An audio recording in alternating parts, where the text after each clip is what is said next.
All right. Hello again, adventurers, and welcome to another exciting daily vlog. This is daily vlog number 78, and today, extremely bad things are going on in my life that I can't talk about. So we are going to deal with that by distracting myself with talk about conflict resolution.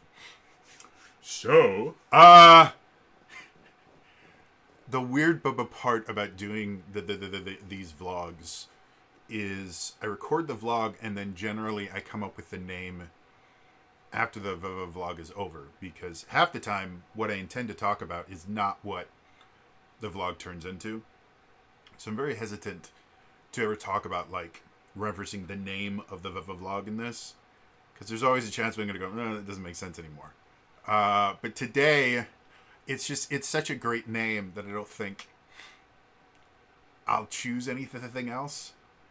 So the intended title of this vlog is, so what if I play with exclusively jerks?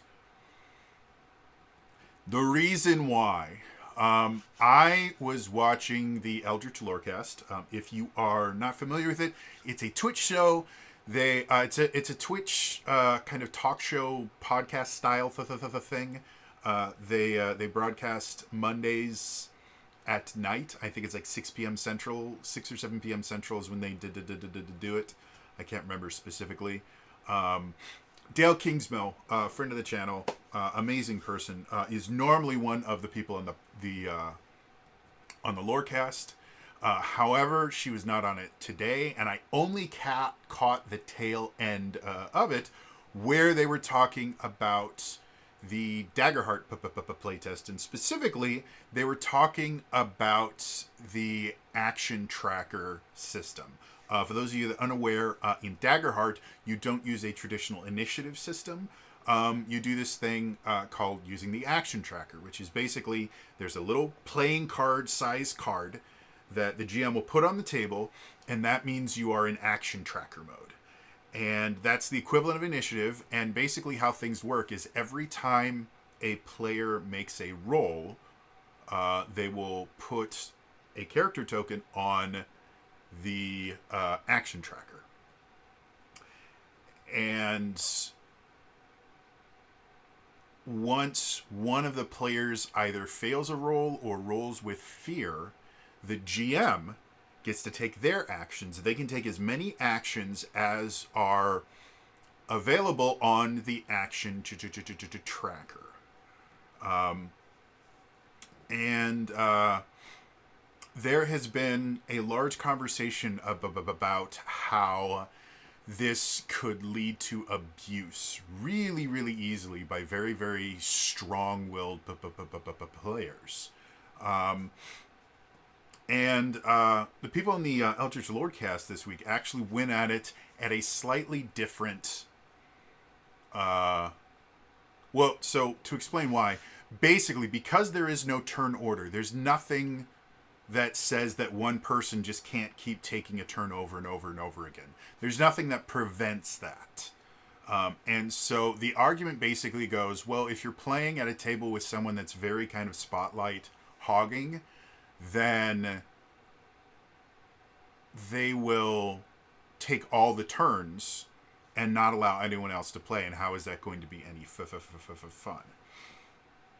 And I think one of the funniest responses to that was I saw someone make that argument on to Twitter, and the response was, tell us you hate the people that you play tabletop games with without telling us you hate the people you play tabletop games with. And the general consensus is, well, yeah, if you play with assholes, then they're going to do asshole things. Maybe play with friends. Have you tried playing with friends? And while yes, that is a valid response, the idea of you don't technically need to make a game asshole proof. Open Legend is a perfect example of a game that is very, very easy. That if you want to be an asshole and you want um, and you want to kind of game the system to create an incredibly overpowered character, it is unbelievably simple to do so. That being said, the game is built around the idea of let the narrative create its own limitations. And you're encouraged both as a player and as the GM to kind of rein in things that are just going to create problems for the table without having hard and fast rules. And again, I played an Open Legend campaign for 5.5 years, and we never had an issue with people power gaming to break the system, despite the fact that specifically my buddy Elias is incredibly good at understanding a system and using it in the most advantageous way possible. He does speed running. If watching him play a Pokemon game is always fascinating to me because he plans out his team before he even starts the game. And he's very methodical and like he's just really, really good at analytics and stuff like that. And so he very easily could have just absolutely ruined Open Legend. Like he understands this system at least as well as I do, if not better. And he got that knowledgeable about Open Legend probably in a few months of playing. Like it wasn't like near the end he was he was as good as me or better. No, he was as good as me or better within like a month or two. That's just how he is. Never once did we have a conversation where I had to go, hey, this is getting a little bit overpowered or anything like that. There's a few times where he would suggest something and I would go, okay, let's think about this. And we would kind of talk it out right there. And we would both kind of agree, okay, that would kind of break the game. So on the Eldritch Lorecast, they were talking about the idea that, well, yes, if you're playing with your friends, there aren't any problems. However, what about playing at a convention? Like, and one of the panelists that I don't know who they were because I got there literally at the tail end. Normally they would have ended the show by the time I showed up. But I don't know who this person was, but they look very familiar to me, so they might be a regular person on the Eldritch Lordcast. He mentioned that D&D really got its boost when it started doing basically competitive D&D. Things like Tomb of Horrors was run at Gen Con and the things like that, specifically as kind of a competitive version of D&D where you would just see you would play it with a bunch of other tables also playing it, just see who could get the farthest and who could, I think at one point there was a scoring metric for it, and that's actually been a thing in D&D, like I said, since the 80s. There has been quote unquote competitive D&D where it wasn't that the players were competing against themselves, they were competing against the module in and of itself and trying to see if they could get a high score. And scoring systems in competitive D&D, again, have existed since the 80s. And so bringing up that idea that D&D really got molded and shaped through this competitive process, and that's why they call them anti-asshole rules. Rules that are specifically there to prevent people from abusing the system. That particular panelist mentioned that, well, and I think that's where Daggerheart would have its biggest problem, is in a convention setting. If you are playing in a convention, the Daggerheart action tracker system will fall apart instantly depending on the table.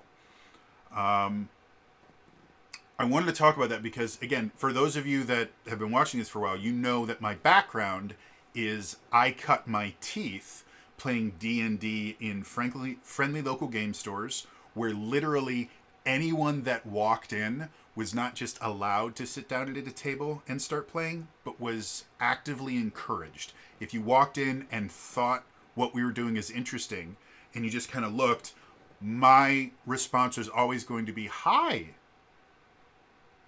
do you like what you see? Like, oh, we don't even know what it is. Would you like to?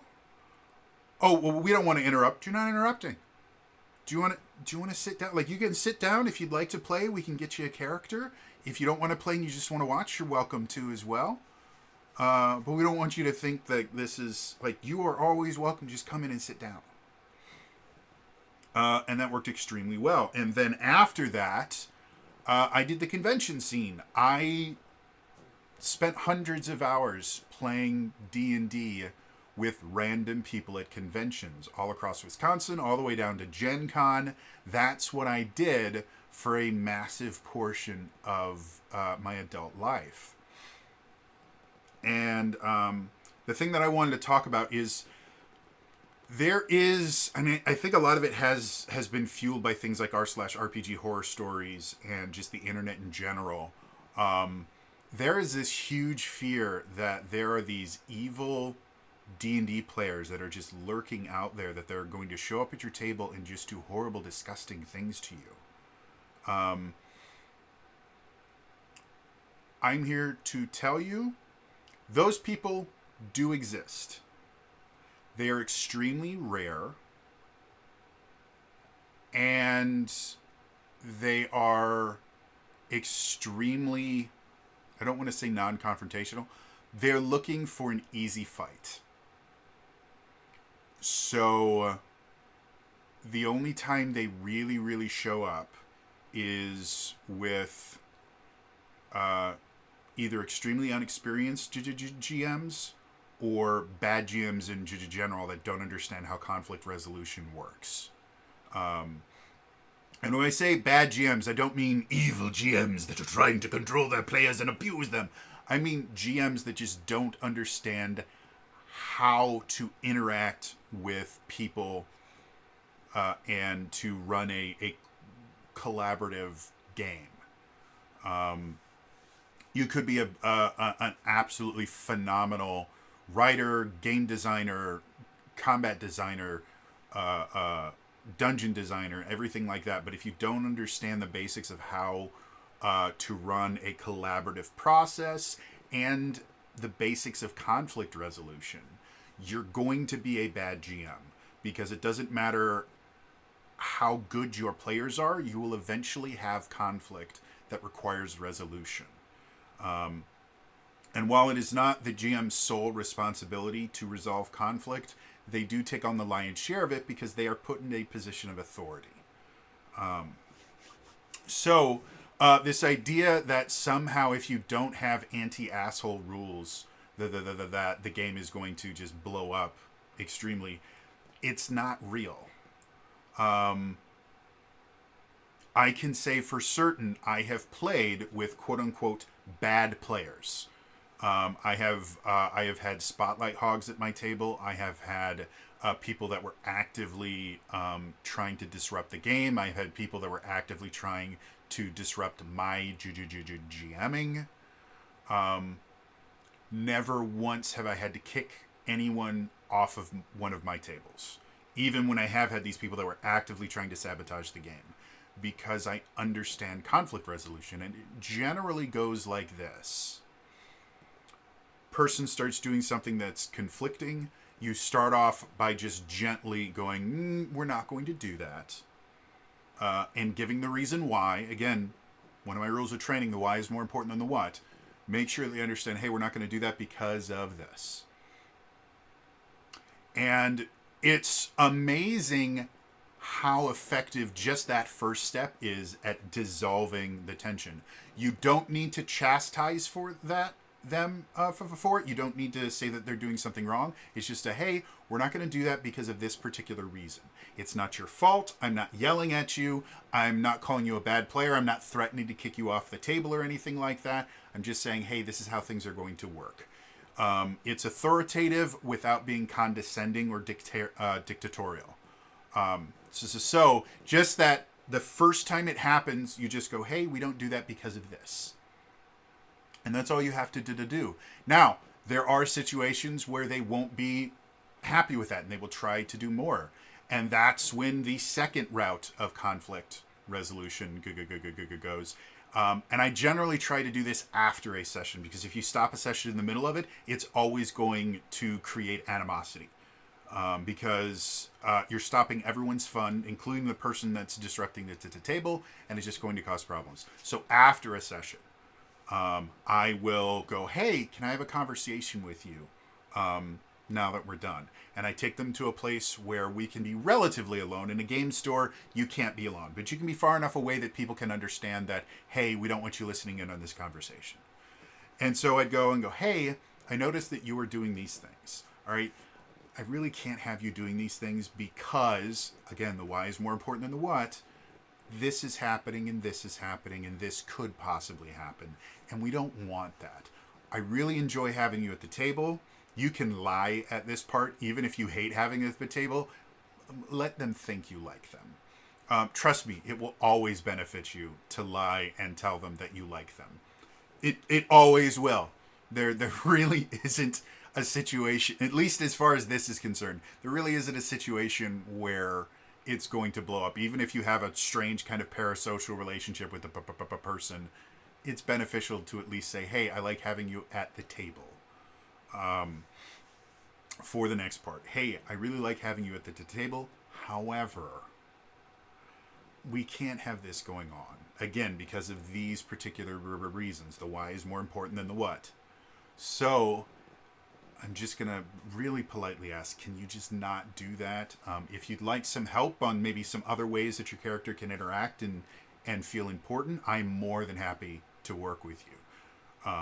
However, I really would ask that you don't do these particular things. If it is so disruptive that you cannot continue the game, call for a break. Just go, hey guys, can we just real quick take like 5 minutes to get some water? I am absolutely parched. And almost everyone will agree. And then as you're going, hey, by the way, can I have a real quick conversation with you, with the problem player? And again, take them away. Never chastise someone in public, because that will always look condescending and dictatorial. It will always look like you're trying to single them out, and that will put them on the defensive.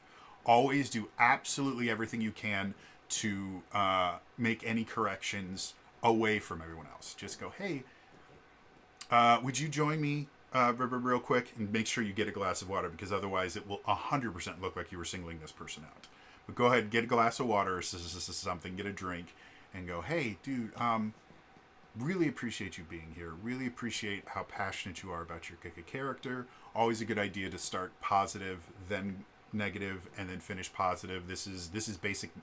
This is basic leadership 101. If you're going to make a correction for someone, positive, negative, positive is always a great way to do it.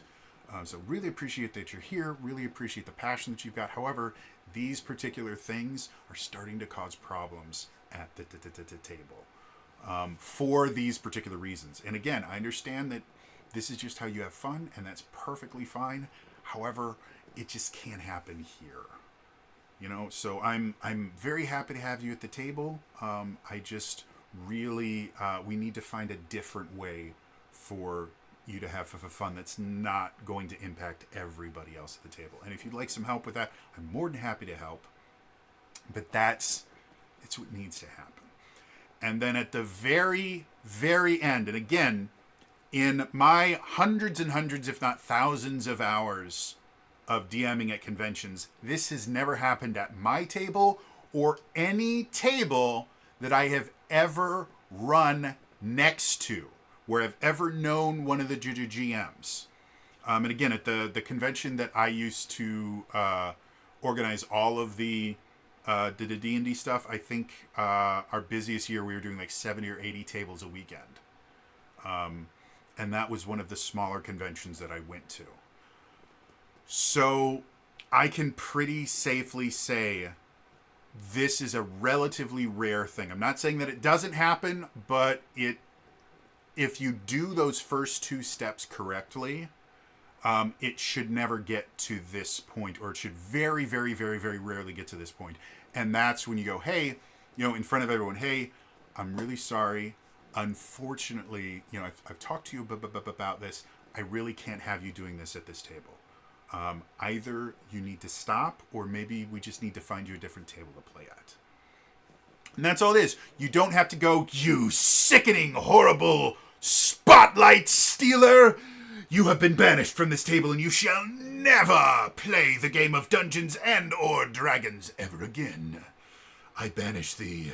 I banish thee in the name of Tiamat, and in the name of Bahamut, the god of justice.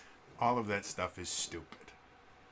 And all these like RPG horror stories where, everything gets completely out of whack, I would say the vast majority of those are exaggerated massively. Or the reason they get that bad is because it was always intended that they get that bad. Again, if you don't take the first two steps of just stop it and explain why, and then politely get them away from the group and tell them privately, hey, by the way, you're doing things that I can't have happen at my table for these particular reasons.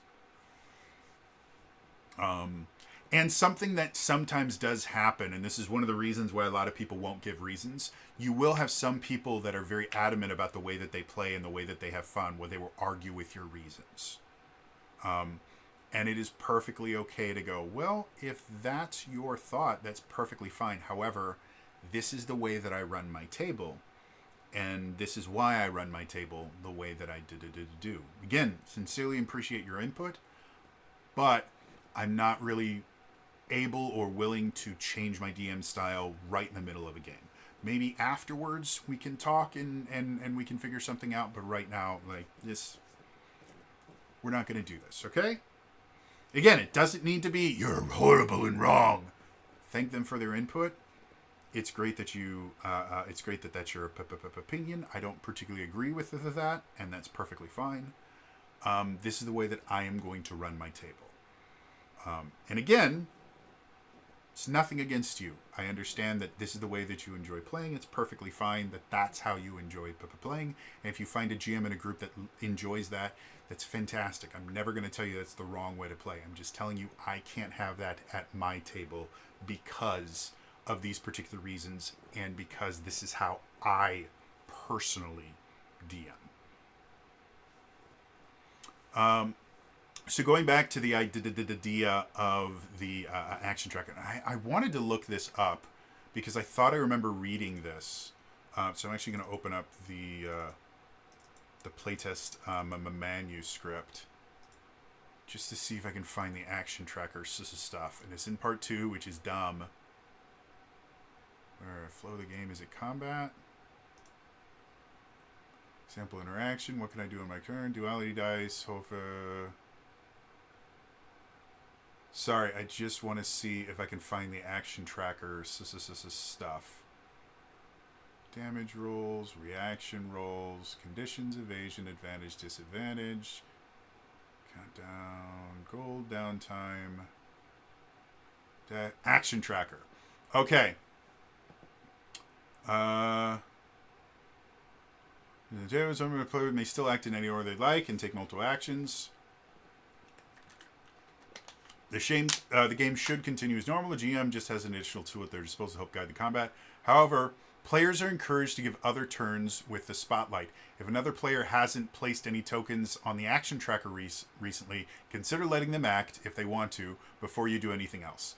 So, specifically, they have this thing. Players are encouraged to give others turns with the spotlight. So they already have, as a quote-unquote anti-asshole rule, hey, you're encouraged to let other people have the spotlight too. I'm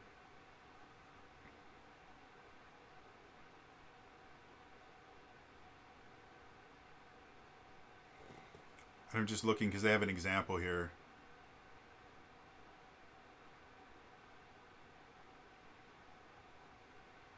Yeah. Sorry, I'm reading this very, very quickly.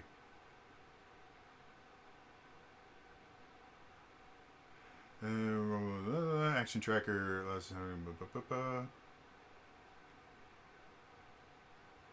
Yeah. So basically, in the example of this, and they actually, Matt Mercer actually does this in the Daggerheart one shot. Basically, as the players are playing, they're going to get caught up in their own stuff. That's normal. That's how everything works in general. When you're invested in something, you get caught up in it. You sometimes get a little bit of tunnel vision.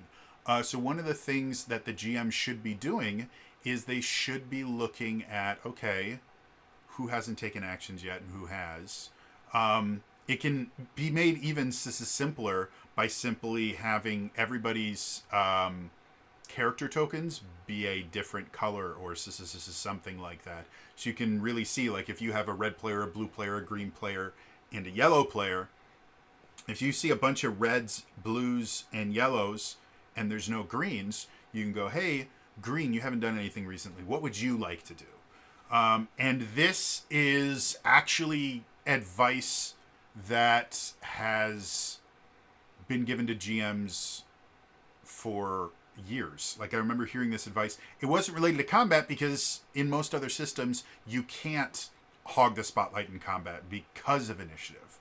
But in role playing, one of the more common things that is asked by new DMs is like, well, what happens? I have a player that just doesn't seem to ever be able to interact or anything like that. And one of the bits of advice is specifically to go, by the way, we haven't heard from this player in a little bit. What are you doing? What is your character thinking? What are they feeling? This is advice that's been around for decades.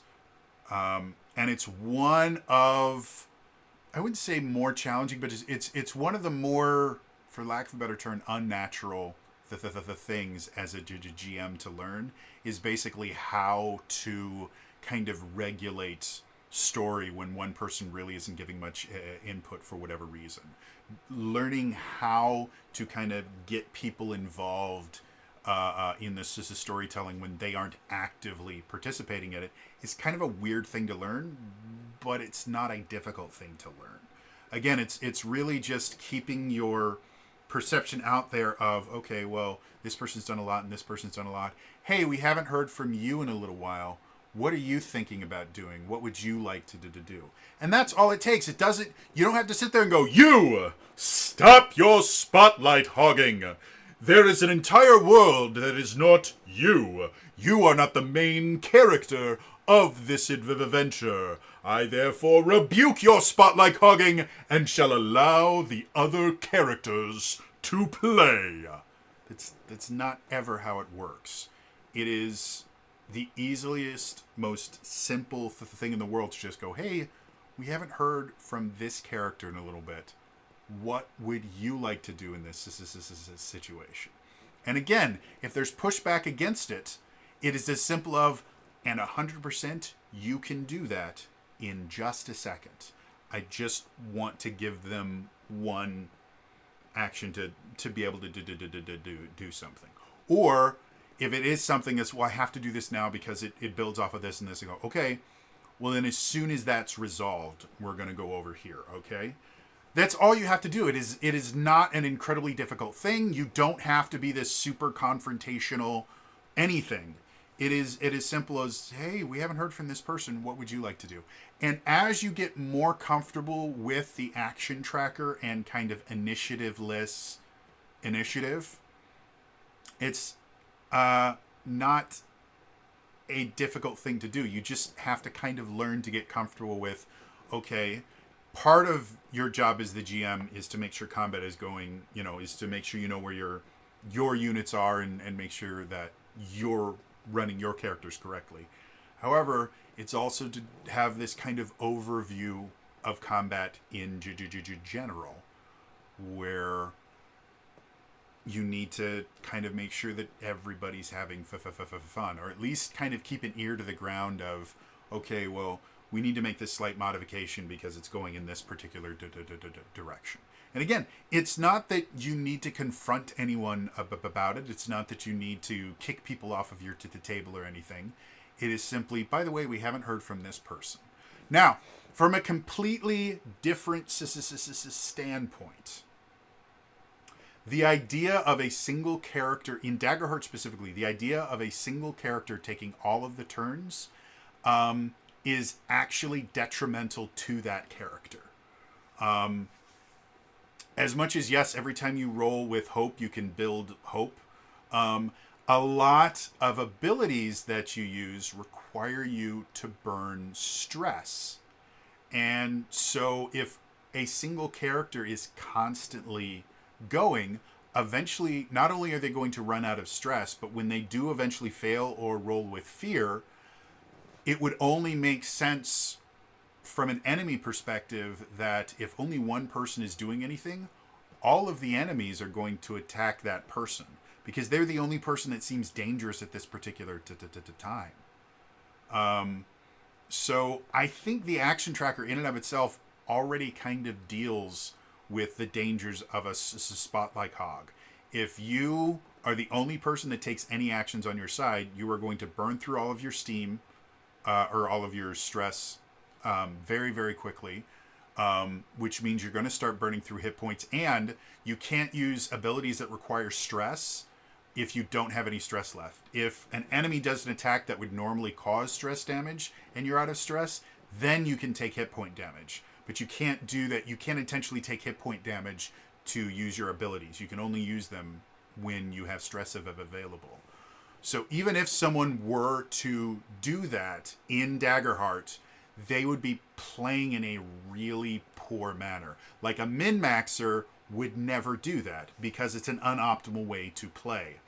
A Spotlight Hog wouldn't want to do that because then they would instantly be swarmed by all the enemies. And even if they weren't, even if they're just getting the regular amount of damage that everyone else would get, like the GM is still spreading the damage out, they're going to die, they're going to be rendered unconscious significantly quicker than any other character because they're burning through all of their resources way too quickly. So again, the argument about the action tracker making it easier for jerks to be able to run the gamut on the table doesn't hold water in any way, shape, or form. Again, the argument that the Eldritch Lorecast made, well, what about in convention settings where you're not playing with friends? I've played hundreds of, probably thousands of hours of convention Giga games. I had a list of like 24 DMs that quote unquote worked for me. And in addition to running games at the convention that I worked for, they ran games at every convention in the state of Wisconsin. At one point, I knew most, not all, I knew most of the dungeon masters that were running games at conventions throughout all of Wisconsin. Because I was one of them, and I was going to all of the conventions, especially when I was a local coordinator. I wasn't required to go to conventions, but it was strongly encouraged that local coordinators attend every convention that they could.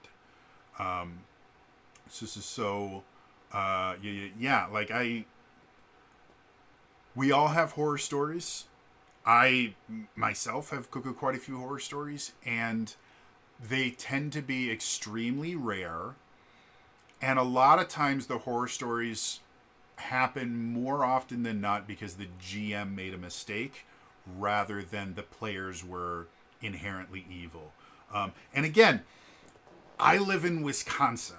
This is where D&D was born. RPGs started here. And there are people, I kid you not, I have been to conventions where one of the brags that people would have is I played with Gygax. Because Gary Gygax was born in, Lake Geneva? It's in south central Wisconsin. It's like right on the border of Illinois. I actually have a friend that lives near there now. And they run a convention every year called GaryCon.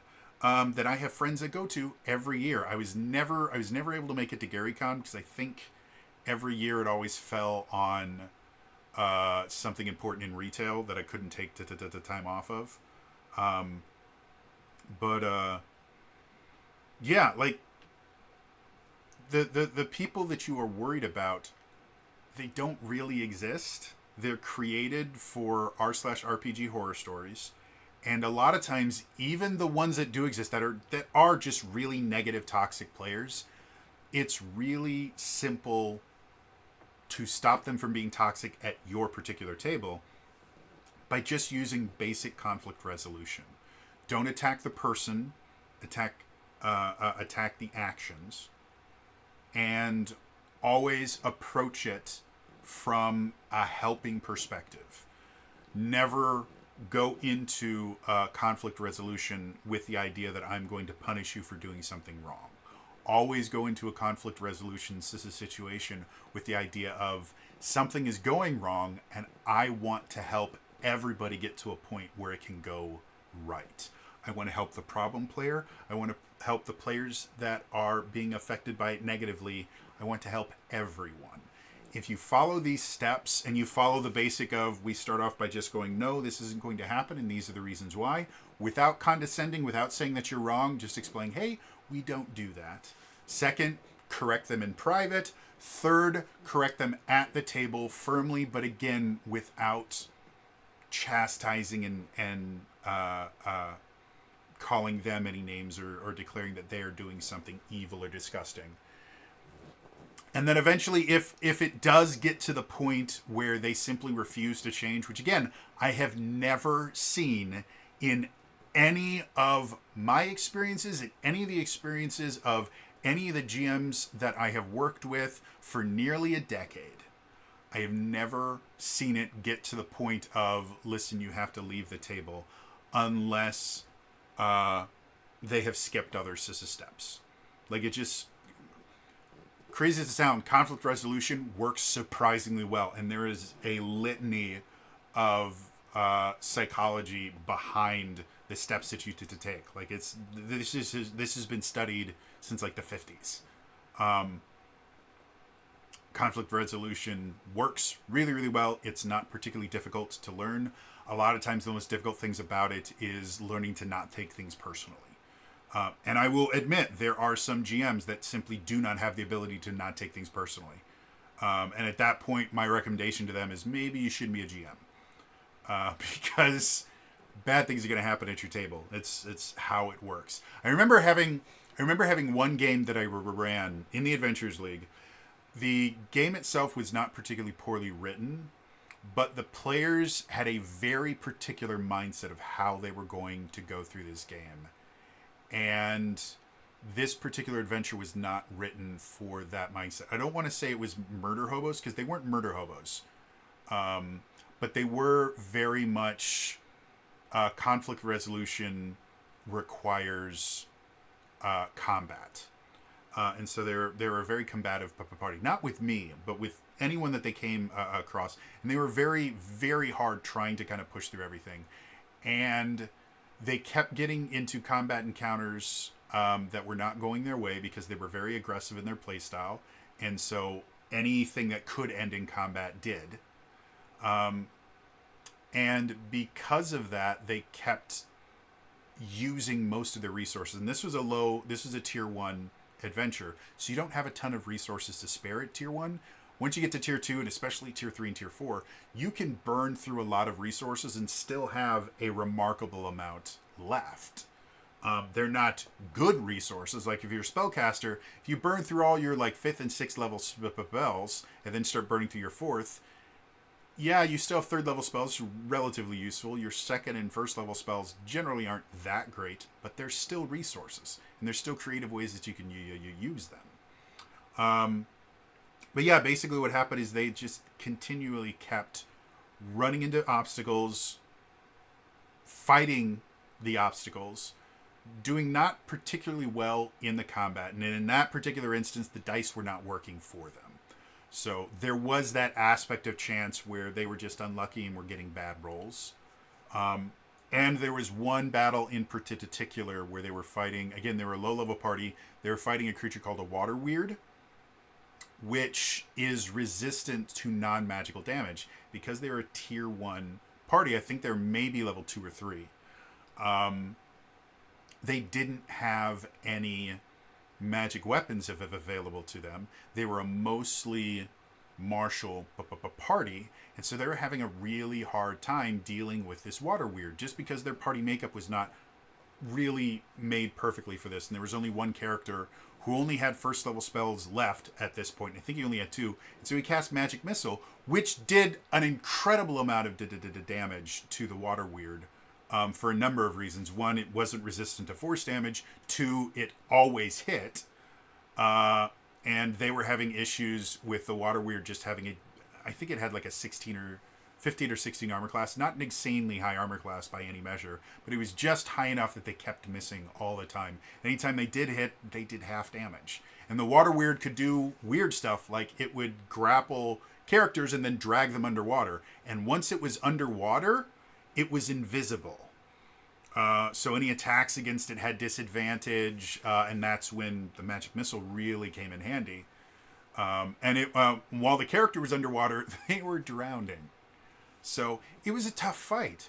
Well, what ends up is at the end of our 4-hour session, they haven't completed the adventure yet. There's still one more area, and there's a lot of bad stuff in that area. It was a platforming section, funnily enough, in a tabletop RPG, which basically meant that there was a lot of like acrobatics checks to be able to get to where they're supposed to be, and if they failed them, there was lots of stuff that would just burn through resources. And so we made the decision of, well, you know what?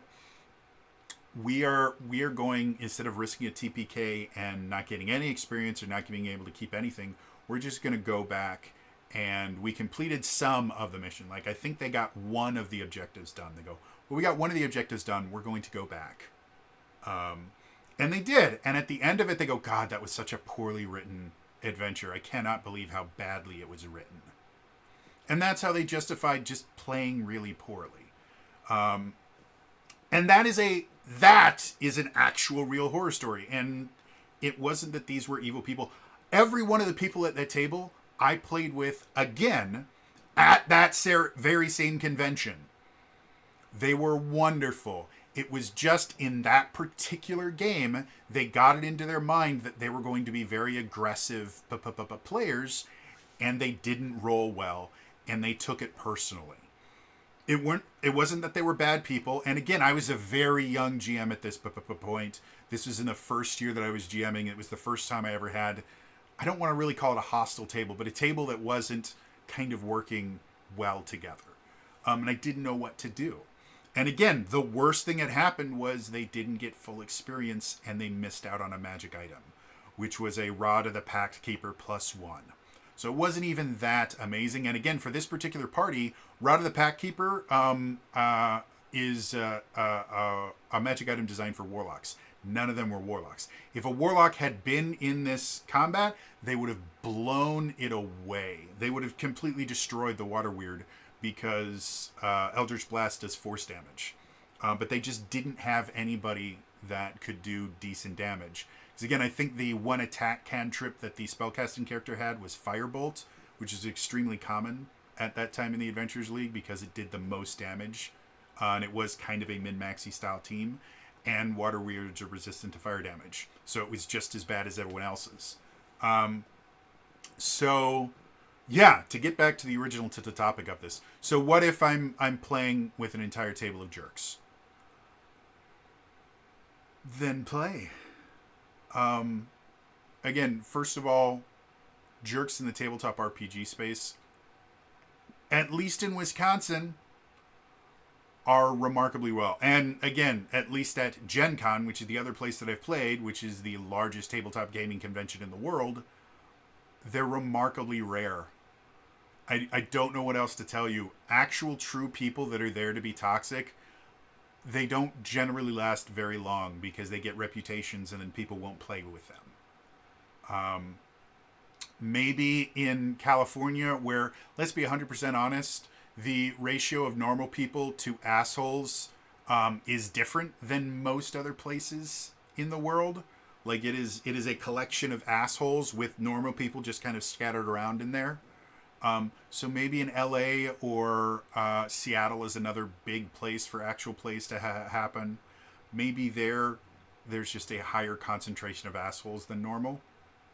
But conflict resolution still works with assholes. Again, I have played with assholes. I have worked with assholes. I have been threatened by assholes. And I even had one try and get me fired multiple times.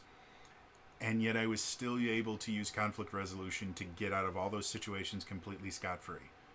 I've only ever once in my life lost to an asshole. And to be blunt, I made a couple mistakes in there that kind of sealed the deal for me. I got fired from a job because an asshole didn't like me and convinced a few people to lie. And I got accused of, fun fact, I got accused of buying something from the store that I wasn't supposed to buy. I didn't steal anything. I didn't do anything wrong. The item was about to be thrown away and I decided to purchase it instead of having it thrown away. And just because of how I did it and how the rules worked, they didn't like that, and they had a no tolerance policy for it for completely different reasons, and they were forced to fire me. And later I found out that there was something else going on that no one could tell me about, because when I tried to appeal the decision, I got stonewalled. Not only did I get stonewalled, I went to my training manager, because I'd only been with the company for about 5 months. I went to my training manager and go, hey dude, can you ask around about this? Because I didn't get fired. I got excommunicated. Like, I don't know what's going on here. It doesn't make any sense to me. And so he said, yeah, I'll look into it. Totally. Because he loved me. He thought I was a fantastic manager. And I called him like a week later and go, hey, did you find out anything? He's like, dude, you are radioactive. I kid you not.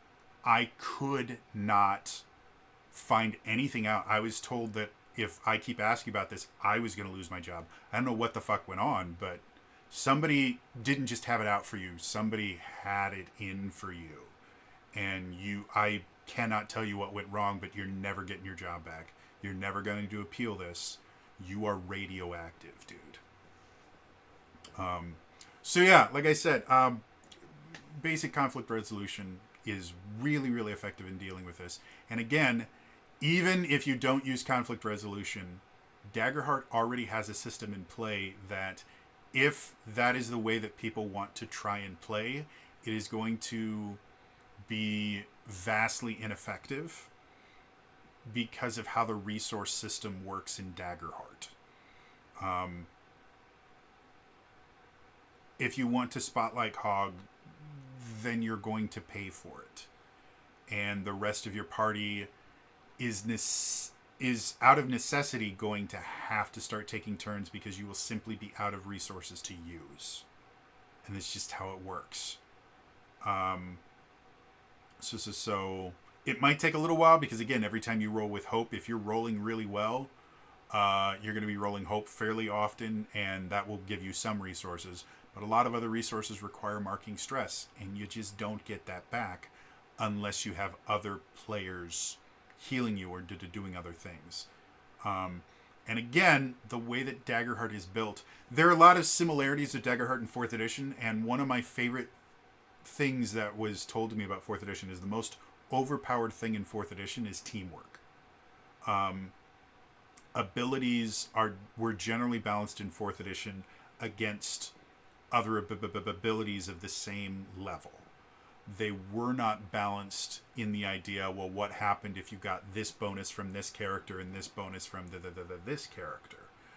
So generally, if you really wanted to blow through encounters, if you would learn to work together, you would become invincible. A really well-balanced 4th edition party could take on deadly level encounters without breaking a sweat, simply because they could boost each other. And there were a lot of different things in 4th edition that would allow you to kind of boost your party members and do a lot of things that just really, really helped. 5th edition teamwork can sometimes be that way, but without a kind of dedicated controller, not class, but a controller group. The the interactions in 5th edition are just not nearly as useful as the ones in 4th edition were. But Daggerheart, I think, has a lot in common, at least from what I've seen, has a lot in common with that 4th edition mindset of the most overpowered thing in the game is going to be teamwork. And we kind of saw it in the one shot when, especially when you started doing tag team attacks. The tag team attacks were killer. And so again, the idea, just always going back to this, the idea that the action tracker system is somehow going to be abused by jerks and assholes, I just don't think the argument holds water. The system itself is not built in a way that you really could benefit from doing that for more than maybe one combat encounter. And the easiest way to solve it is just for the GM to go, hey, I haven't heard from you in a little bit. What would you like to do? And that's all it takes. It doesn't require a huge, like, Titan-like battle between you and the asshole.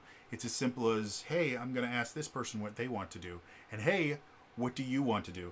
There is a lot of power in simply going with the DM turning to someone specifically and going, hey, you, what do you want to do? It's surprising how rarely a player will argue if the GM takes the spotlight off of them by simply turning to someone and going, hey, what do you want to do about this? I cannot explain the psychology behind it, but it is the most powerful tool you have in your GM Arenzel. Is eventually you have to react to what the players are saying. They will take a pause for you to react. And part of your reaction can just go, okay, what do you want to do? You've just heard this is what's going on. What are you going to do in reaction to it? That's all it takes. It's, again, this is not like 40 level chess. It's just how it works. And yeah, most really good GMs learn this naturally, and I think a lot of them are just unaware that they even do it. I sincerely doubt Matt was aware of the fact that I think it was Ashley that he asked, but it might have been another character. I can't remember off the top of my head. But he specifically goes, hey, we haven't heard from this character in a while. What do you want to do?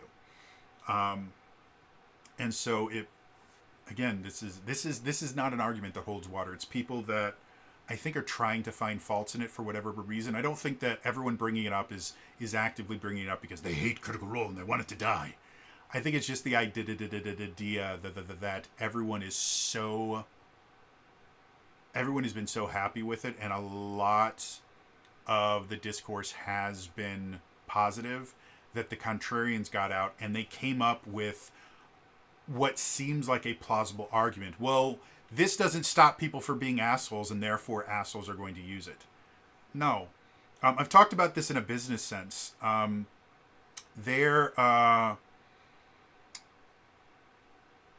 What has become kind of standard in the business world is to have what's called an employee handbook. And what the employee handbook is basically an entire list of all the things you're not allowed to do.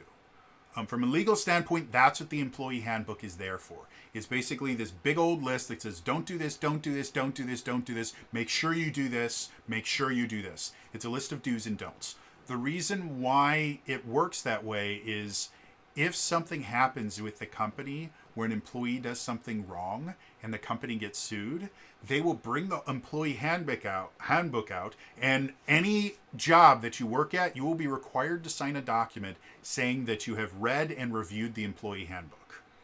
The reason why is when something goes wrong, the company is sued, they will take out the employee handbook and they will go to the specific place in the handbook and go, we specifically said don't do this.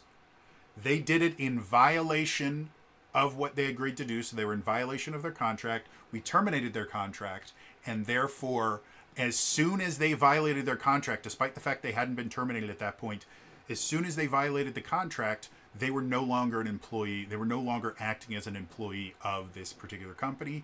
Therefore, what they did cannot be attributed to the company, and therefore you need to sue them instead of suing us. And it does happen. I've told this story a few times, but there was a store manager that made an apprehension, which is basically you see someone stealing something and you confront them and say, hey, we know that you've stolen something. Come back in the store so we can call the cops on you. This is called an apprehension. And there are right ways to do it and wrong ways to do it. He did it the wrong way. And he actually dragged someone back into the store that hadn't stolen anything. The manager just thought that they had. And in the process of doing that, he injured the customer a little bit. He tied them up and violated Texas's lockup laws, which is an impressive thing to do in Texas. And yeah, what ended up happening was the company fired him because it was 100% against the managerial handbook, not even the employee handbook. Managers have their own handbook. And yeah, he got fired. The company got sued. The company did not deal with the lawsuit. They transferred the entire lawsuit to him. The lawsuit ended up being for like $150,000 or $250,000. The guy lost everything. He lost his house. His wife left him, took the kids, and he was destitute afterwards. So that's why employee handbooks exist. However, they are not very effective in ensuring that employees actually work well. Again, they're really just there in case of a lawsuit. And they don't, we have tons of studies that have shown that they don't work. Giving your employees an employee handbook and telling them everything they have to do and everything that they can't do doesn't make them do those things more or less. It just protects you in court. However, there is another system where instead of giving them an employee handbook, you have what's called a core value statement. And generally, a core value statement will list a number of core values for the company that are relatively broad. Like we always strive to act with integrity. Might be one of your core values. We do everything we can to ensure that a customer has a satisfying experience. Might be another, or a positive experience. Might be another core value. So what happens in a similar situation where an employee does something that's that gets the company in trouble, they go back to their core value statement, and they go, well, maybe this employee was something that Best Buy actually got in trouble for. I believe again, if I'm wrong, feel free to correct me. This is not meant to be a libelous statement. It's just something I seem to remember. So if I'm getting it wrong, I apologize. But there was a major tech company that I believe was Best Buy that got in trouble because on Black Friday they were selling something expensive, like a new console or a computer or something like that, and they would only allow people to buy it if they also bought one of their extended warranties. And if you weren't willing to buy that, oh my God, I'm so sorry, but we're unfortunately out of stock. That is an illegal business practice. And it got them, like, they got taken to court, and they got a bunch of fines and stuff like that, in Wisconsin specifically. So let's say a customer does that, and again, it's 100% illegal. They get sued. This has actually happened where instead of having an employee handbook, they had a core value statement, and they used that in court, and courts ruled that it is just as valid as an employee handbook in a defense against a lawsuit, where customer did something, they go, well, that directly contradicts this core value, which the employee agreed to whenever working for us. So because one of our core values is we strive to always operate with integrity and honesty, and that is blatantly dishonest, and they knew it was blatantly dishonest, they broke the core value, therefore they violated their contract. As soon as they violated their contract, they were no longer acting as a representative of the company, and therefore we have fired them, and you need to sue them completely. The benefit of a core value statement is because it is positive and affirmational, I think is the term. It's things that you strive for. It has actually been shown to be significantly more effective in inspiring employees to effectively do the right thing. So core value statements are significantly more effective than employee handbooks. However, they seem much more vague, and they seem much more wishy-washy, and they seem much easier to manipulate because again they're affirmational, they're aspirational. There we go. They're aspirational. They look like this is what we try to do.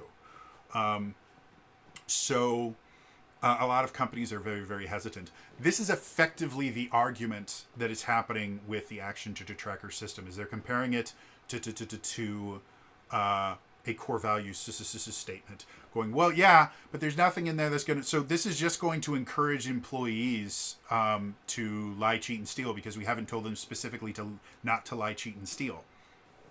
And again, that doesn't hold water in the business world. It also doesn't hold water in tabletop gaming. From a psychological perspective, core value statements are significantly more effective in ensuring that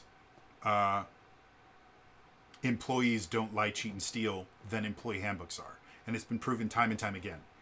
And it's been proven that it does hold up in court. So it's not even like, well, if this doesn't work, then we're going to have a $200,000 or $300,000 lawsuit we have to deal with. Nope, it holds up in court and everything. Same thing is true here. I don't think we have any quote-unquote proof, aside from Powered by the Apocalypse has a kind of similar the thing where they use like a popcorn initiative style thing. And again, other games like Fabula Ultima doesn't have a set initiative order, but it does require, players go, bad guys go, players go, bad guys go. So there is precedent to say that, no, that doesn't really work.